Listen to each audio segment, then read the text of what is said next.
Assalamualaikum warahmatullahi wabarakatuh. Perkenalkan, nama saya Tasya Wardoyo, kelas B, program studi pendidikan kimia semester 2. Di sini saya akan menjelaskan tentang keselamatan dan kesehatan kerja di laboratorium.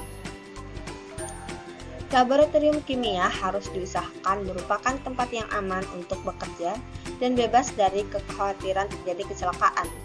Untuk itu, para pekerja dan pengelola bersama-sama ikut bertanggung jawab karena hanya dalam laboratorium yang aman seorang dapat bekerja dan efektif dan efisien. Jadi di sini para pekerja maupun pengelola bersama-sama ikut bertanggung jawab sehingga kita aman dalam bekerja dengan efektif dan efisien. Agenda pembahasan saat ini ialah: pertama, jenis-jenis bahan kimia berbahaya. Yang kedua, dampak bahan kimia terhadap kesehatan. Yang ketiga, akibat-akibat yang ditimbulkan saat terpapar bahan kimia. Yang keempat, faktor-faktor kemudahan terbakar. Berikut adalah jenis-jenis bahan kimia berbahaya, yaitu bahan kimia beracun. Dengan simbol seperti tengkorak ini adalah bahan kimia yang dapat menyebabkan bahaya terhadap manusia atau menyebabkan kematian apabila terhisap ke dalam tubuh karena tertelan lewat pernapasan atau kontak lewat kulit. Contohnya seperti timbal, krom, benzena, asam sianida, karbon monoksida, dan debu asbes. Yang kedua yaitu bahan kimia korosif dengan simbol seperti gambar tersebut, yaitu bahan kimia yang mengakibatkan kerusakan pada jaringan hidup. Contohnya itu asam nitrat, gas klorfenol, natrium hidroksida, formaldehid, nitrogen oksida. Selanjutnya itu bahan kimia yang mudah terbakar. Adalah bahan kimia yang mudah bereaksi dengan oksigen yang menimbulkan kebakaran. Kebakaran yang amat cepat akan mengakibatkan ledakan. Contohnya aseton, fosfor, eter, benzena, dan heksena. Dengan simbol seperti gambar berikut, yaitu seperti kebakaran atau gambar api. Selanjutnya yaitu bahan kimia yang mudah meledak. Dengan simbol seperti ledakan adalah suatu zat padat atau cair atau campuran keduanya yang karena reaksi kimia dapat menghasilkan gas dan tekanan besar dalam waktu yang pendek sehingga menimbulkan kerusakan sekelilingnya. Contohnya seperti trinitrotoluen, nitrogliserin, amonium nitrat. Selanjutnya yaitu bahan kimia oksidator. Dengan simbol seperti gambar di samping. Bahan kimia yang dapat menghasilkan oksigen sehingga menyebabkan kebakaran bahan-bahan lain. Contohnya kalium klorat, kalium permanganat, hidrogen peroksida, peroksida organik. Selanjutnya adalah bahan kimia reaktif terhadap air, yaitu bahan kimia yang amat reaktif terhadap air dan menghasilkan panas dan gas yang mudah terbakar. Contohnya logam natrium dan kalium, yaitu dengan simbol gambar seperti di bawah ini. Berikutnya adalah bahan kimia reaktif terhadap asam. Adalah bahan kimia yang mudah bereaksi dengan asam, menghasilkan panas dan gas yang mudah terbakar atau beracun. Contohnya logam natrium, kalium, permanganat, asam klorat.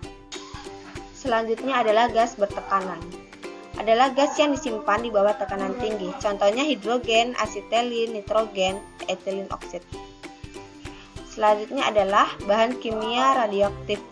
Adalah bahan kimia yang mempunyai kemampuan memancarkan sinar radioaktif dengan aktivitas lebih besar dari 0,002 mikrocurie per gram. Dengan simbol seperti gambar di samping. Selanjutnya adalah dampak bahan kimia terhadap kesehatan. Berikut ini adalah dampak bahan kimia terhadap kesehatan, yaitu keracunan sistemik.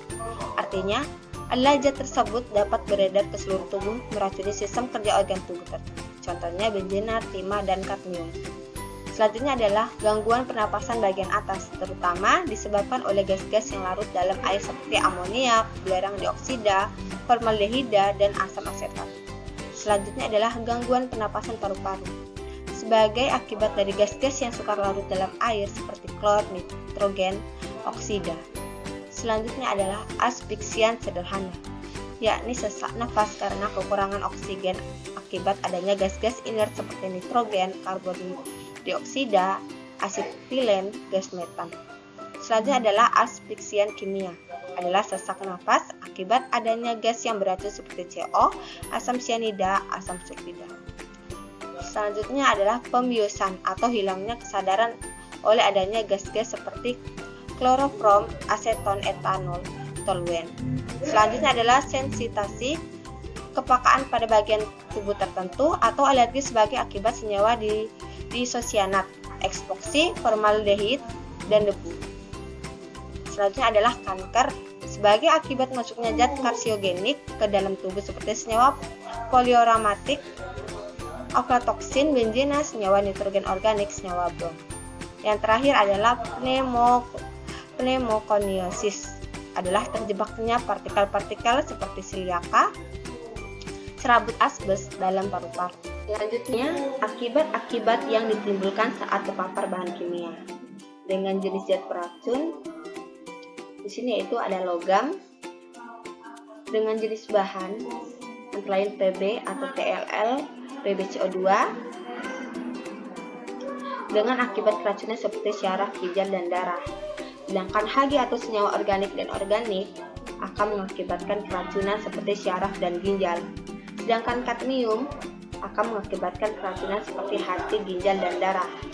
Dan jenis bahan krom akan mengakibatkan keracunan seperti kanker. Jenis bahan arsen akan mengakibatkan keracunan seperti iritasi dan kanker. Dan jenis bahan fosfor akan mengakibatkan keracunan seperti metabolisme karbohidrat, lemak, dan protein. Jenis zat beracun yang kedua adalah bahan pelarut dengan jenis bahan hidrokarbon alifatik, bensin, dan minyak tanah akan mengakibatkan keracunan pusing atau pusing dan koma. Sedangkan jenis bahan hidrokarbon terhalogenasi akan mengakibatkan keracunan hati dan ginjal. Sedangkan jenis bahan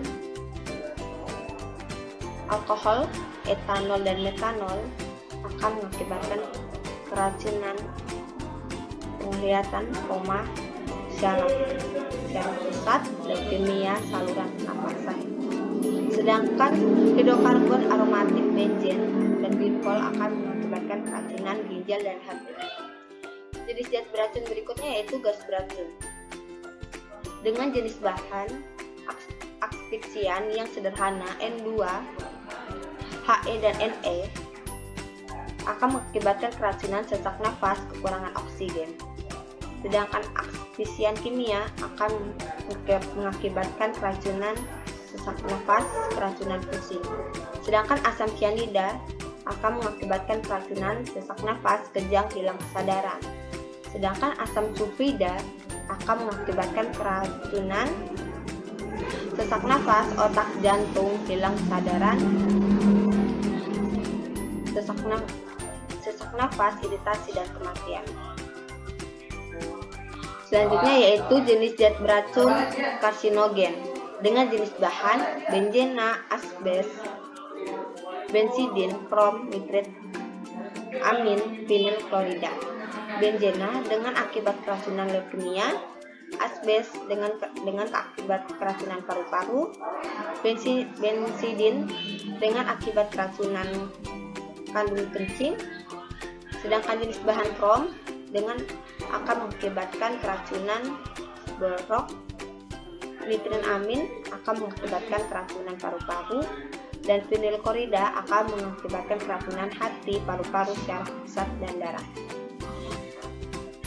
Jenis zat beracun terakhir ialah pestisida dengan jenis bahan organoklorin akan mengakibatkan keracunan pusing, kejang, dan organofosfat akan mengakibatkan keracunan, hilang kesadaran, atau kematian. Itu adalah akibat-akibat yang ditimbulkan saat terpapar bahan kimia. Faktor-faktor kemudahan terbakar. Untuk dapat mengenal kemudahan satu zat untuk terbakar, Perlu diketahui faktor-faktor yang menentukan kemudahan terbakar tersebut. Faktor-faktor tersebut adalah: yang pertama, batas konsentrasi bawah atau lower flammable limit atau LFL adalah batas konsentrasi zat terendah dalam udara yang dapat dibakar. Yang kedua, batas konsentrasi atas atau upper flammable limit UFL adalah batas konsentrasi zat tertinggi dalam udara yang masih dapat terbakar. Daerah antara RPL dan UPM merupakan konsentrasi yang mudah terbakar. Yang ketiga yaitu titik didih adalah suhu di mana tekanan uap zat cair sama dengan tekanan atmosfer.